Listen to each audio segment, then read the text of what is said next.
Why comparison quietly steals your peace. Have you ever been having a completely normal day and then suddenly, after seeing someone else's life, you start feeling behind? Maybe you were fine a minute ago. Maybe your life felt manageable. Maybe your progress felt real.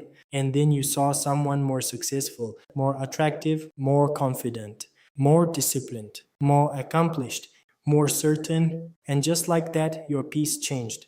That is the strange power of comparison. It can take a life that was already moving and make it feel insufficient in seconds. Today, I want to talk about comparison, why we do it, why it hurts so much, and why constantly measuring your life against other people can quietly destroy your joy, your confidence, and even your sense of identity. Because comparison is one of the fastest ways to stop living your own life and start emotionally reacting to someone else's. And in today's world, it happens all the time. You open your phone and instantly see people traveling, building businesses, getting married, looking perfect, speaking confidently, dressing better, achieving more, smiling brighter, and somehow always appearing one step ahead. Even if you know it is only part of the picture, it still affects you. Because the mind is impressionable, it does not always respond to logic first. It responds to what it sees repeatedly. And when you are constantly exposed to edited success, your ordinary life can start to feel like failure. That is one of the biggest lies comparison tells. It takes your real life and places it next to someone else's highlight reel, and then asks you why your life does not look the same. But real life was never meant to compete with performance. And this is where so many people begin to lose their peace. They stop asking what matters to me and start asking how do I compare? They stop building from their own values and start reacting to someone else's timeline. They stop noticing their own progress because they are too busy measuring the distance between themselves and people they were never meant to become. That is what makes comparison so painful. It does not only make you feel inadequate, it makes you forget yourself. You forget your pace, you forget your story, you forget your wounds, your responsibilities, your timing, your growth, your private battles, your quiet wins. You forget that two people can be living completely different lives under completely different conditions and still feel pressure to arrive at the same place at the same time. And that makes no sense. A person who started with support is not living the same reality as someone who started from survival. A person with visibility is not carrying the same life as someone still building in silence. A person who appears ahead may be struggling in ways you cannot see. A person who looks settled may secretly feel lost. But comparison does not care about context. It only notices the surface. And then it turns surface into judgment. That is why it is so dangerous. Because if you compare too often, you stop seeing people clearly and you stop seeing yourself kindly. You begin to turn other people into proof against your own worth. Their beauty becomes evidence that you are lacking. Their success becomes evidence that you are behind. Their confidence becomes evidence that you are weak. Their life becomes something your mind uses to attack your own. And when that becomes a habit, it starts affecting everything. You feel rushed when there is no real deadline. You feel ashamed of slow progress. You feel embarrassed by your beginning. You feel pressure to become impressive before you have had time to become stable. You start making choices not because they are right for you, but because they look right from the outside. And that is how comparison begins to shape your life. Not just your feelings, your actual choices. You choose careers for status. You choose relationships for appearances. You choose goals because they seem admired. You choose lifestyles because they make you look like you are winning. And then one day, even if you achieve what you were chasing, you still feel empty. Because achievement that is driven by comparison does not bring peace, it only brings temporary relief.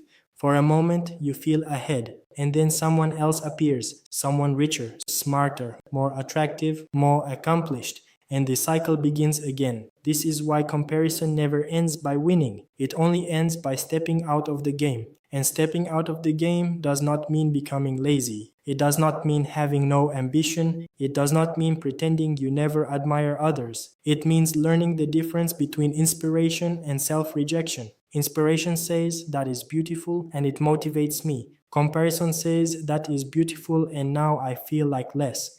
That difference matters because admiration can expand you, comparison shrinks you. Admiration lets you appreciate what is possible. Comparison turns possibility into pressure. And I think many people no longer know how to admire without attacking themselves. They cannot see someone doing well without immediately questioning their own value. They cannot witness beauty without feeling uglier.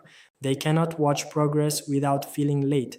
That is exhausting. And it usually comes from something deeper than social media. It often comes from insecurity that was already there, a fragile sense of worth, a fear of being left behind, a belief that being valuable means being exceptional, a quiet panic that if you are not impressive enough, beautiful enough, successful enough, you will somehow matter less. That fear creates fertile ground for comparison. Because when your worth feels unstable, every person around you becomes a mirror, and every mirror becomes a threat. But the truth is, your worth was never meant to be decided by comparison. You do not become less because someone else is shining. You do not become late because someone else moved faster. You do not become meaningless because someone else is visible. Another person's life is not an accusation against yours. That is something many people need to hear. Someone else being ahead in one area does not erase the dignity of your journey. It does not cancel your effort. It does not make your season invalid. It does not mean your story has no value. Life is not a single line where everyone should arrive at the same place together. It is far more complicated than that. Some people bloom early, some bloom late. Some spend years healing before they can begin. Some carry burdens nobody sees. Some look successful but feel deeply disconnected. Some appear behind but are building something far more honest and lasting. You cannot measure all of that from the outside. So what do we do about comparison? I think the first step is to become aware of what triggers it. Who do you look at and immediately feel smaller? What kind of content leaves you restless, ashamed, or pressured? What environments make you forget your own values? Awareness matters because you cannot protect your peace if you keep exposing yourself to what repeatedly disturbs it and pretending it has no effect. The second step is to come back to your own life, not the life you think would look impressive, not the life that would make others jealous, not the life that would photograph well, your actual life. What matters to you? What kind of person do you want to become? What kind of days feel honest? What kind of success would actually bring peace, not just attention? These questions bring you back to center because comparison pulls you outward. It makes other people's lives louder than your own inner voice.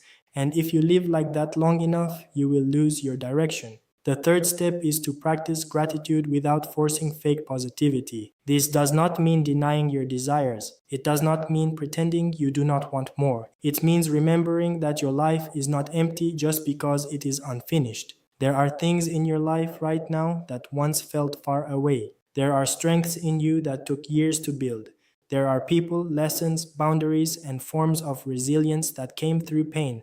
That matters. A person who constantly compares will overlook everything they already carry. And a person who overlooks everything they carry will always feel poor, even while growing. The fourth step is to let your journey be slower than your ego wants. This is hard, because the ego hates looking ordinary. It hates slow progress. It hates being unseen. It hates building quietly. But some of the deepest things in life are built in private. Character, wisdom, stability, faith, discipline. Healing, these things do not always look impressive from the outside, but they create a life that feels real from the inside. And that is worth more than looking successful while feeling empty. So if comparison has been stealing your peace lately, maybe this is what you need to remember. You are not late for your own life. You are not failing because someone else moved faster. You are not less because someone else is more visible. You are not incomplete just because your story is still unfolding. Come back to your pace. Come back to your values. Come back to what is real, not what is performative. Come back to the quiet dignity of building a life that fits your soul, not just your image. Because the goal is not to win against other people. The goal is to stop abandoning yourself every time someone else shines. And maybe real peace begins there, the moment you can look at another person's light without turning off your own.